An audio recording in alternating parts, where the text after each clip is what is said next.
2023 a débuté dans l'incertitude, mais les marchés boursiers n'ont vraiment pas fléchi sous les pressions inflationnistes et les prévisions pessimistes. Au contraire, la valeur des actions mondiales est en hausse de 12 depuis 6 mois. Que nous réserve la seconde moitié de l'année? Avec nous, John Plassard et les spécialistes en investissement chez Mirabeau et compagnie. Bonsoir. Bonsoir. Alors, qu'est-ce qui explique en ce moment cette résilience des places boursières malgré toutes les prophéties qu'on a eues de ralentissement des derniers mois, selon vous? Vous avez tout à fait raison. C'est une surprise pour la majeure partie des économistes et des investisseurs, mais on a eu plusieurs éléments qui étaient concomitants. On a eu la réouverture de la Chine, c'était quand même une surprise. On avait le fait qu'on avait la certitude que le pic de l'inflation était derrière nous. Vous avez eu les thématiques qui ont mal performé l'année passée, qui ont mieux performé cette année, comme le secteur de la technologie. Et puis, vous avez une chose assez incroyable qui s'est passée un peu partout dans le monde, c'est cette consommation, que ce soit la consommation américaine, au Canada ou en Europe, où on a vu qu'il y avait une très grande résilience du consommateur qui voulait partir en vacances, qui voulait consommer, malgré le fait que leur salaire ne soit pas vraiment plus élevé qu'il ne l'était avant 2019. Et qu'est-ce qui nous attend, M. Plassard, si je vous demande de sortir votre boule de cristal là, pour la deuxième moitié de 2023? Est-ce que ce sera en continuité ou au contraire, on devrait s'attendre à ce fameux ralentissement à la fois économique et en bourse? Alors, je dirais que d'abord, on voit qu'il y a lorsqu'on regarde les statistiques économiques, que ce soit les PMI ou les nouvelles commandes, par exemple, eh bien, on voit qu'il y a une décélération économique, un essoufflement de l'économie qui est toujours là. Nous prévoyons en fin d'année les États-Unis qui rentrent dans une récession, mais ce qu'on appelle un soft landing. Mais vous savez, il y a une chose, c'est que cette récession est certainement la récession la plus attendue de l'ère moderne, puisque tout le monde a dit que les États-Unis, entre autres, allaient rentrer en récession. Donc je dirais que même si on rentrait en récession, c'est moins le mot en R qu'on disait qui faisait peur dans les années 80, puisqu'elle est totalement attendue. Donc je dirais que c'est plutôt un essoufflement de l'économie qui va dépendre bien évidemment de ce qu'on disait avant, la consommation de tout un chacun. Évidemment, lorsqu'il y a un ralentissement, ça touche les différents secteurs de manière inégale. Là, on a les géants technologiques, les titres de croissance qui ont vraiment tiré les indices vers le haut depuis le début de la pandémie, depuis le début de l'année aussi. Est-ce qu'on pourrait croire que ça va se poursuivre et que l'intelligence artificielle, d'ailleurs, va prolonger cette tendance-là?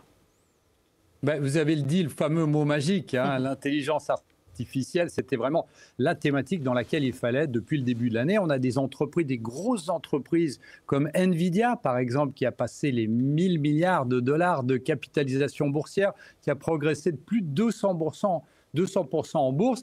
Eh bien, on pense quand même qu'à un moment, il va y avoir un essoufflement sur cette thématique. Et ce qu'il ne faut pas oublier, surtout en Europe et en France, c'est que vous avez le secteur du luxe, qui a été tiré par la réouverture de la Chine. Et on a vu des valeurs comme Hermès, LVMH notamment, qui ont monté presque comme des valeurs technologiques. Et avec les dernières statistiques qu'on a eues en Chine, une accélération de l'inflation moins importante que prévu, eh bien, ça fait peut-être partie des secteurs qui pourraient prendre, où il pourrait y avoir des prises de bénéfices au cours des prochains mois.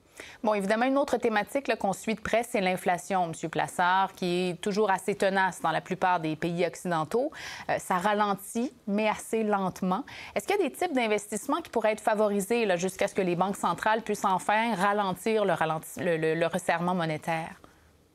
Oui, tout à fait. Vous l'avez dit, on sait que l'inflation va rester élevée à un certain moment. Elle ne va pas baisser sous l'objectif des banques centrales de 2%.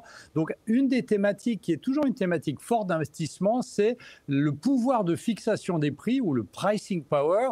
Et on voit que vous avez plusieurs entreprises qui n'arrivent plus tellement à tenir leurs marges.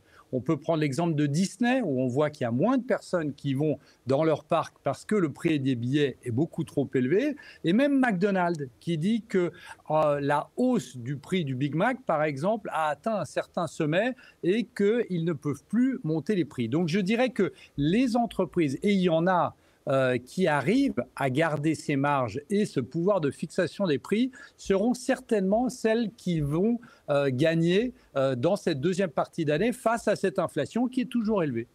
Et pour le prix du pétrole, en terminant, M. Plassard, évidemment, la baisse des prix dans l'énergie, ça explique en bonne partie le ralentissement de l'inflation dans certaines parties du monde, entre autres au Canada. L'Europe, là, c'est un peu anxiogène cet été, là, par rapport à l'an dernier. Il y a moins de stress lié à l'approvisionnement en énergie, même si la guerre en Ukraine fait toujours rage.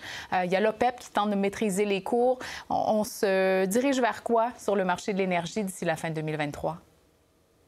Alors, je dirais que selon les prévisions, on devrait avoir une deuxième partie d'année avec un prix du baril qui est un tout petit peu plus élevé qu'actuellement. Pourquoi? Parce que vous l'avez dit, l'OPEP veut absolument que le prix du baril ne baisse pas trop.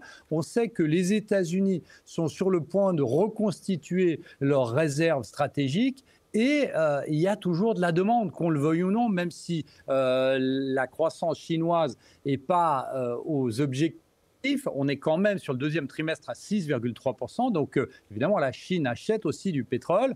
Et vous l'avez dit, la crise en Ukraine, eh bien, on ne peut pas la prévoir. On ne peut pas prévoir ce qui va se passer. Ce n'est pas possible de modéliser une crise, surtout une crise dans un pays qui est aux frontières de l'Europe. Donc, je dirais qu'on devrait avoir une deuxième partie d'année avec un prix du baril plus élevé que prévu. Et ça aurait une influence négative sur l'inflation, c'est-à-dire que l'inflation l'année prochaine, les bases de comparaison seront plus compliquées que cette année et donc ça devrait soutenir l'inflation. John Plassard, merci beaucoup pour vos perspectives et vos prévisions aujourd'hui. Merci beaucoup. Pour voir nos émissions en entier, rendez-vous sur la chaîne ICI RDI.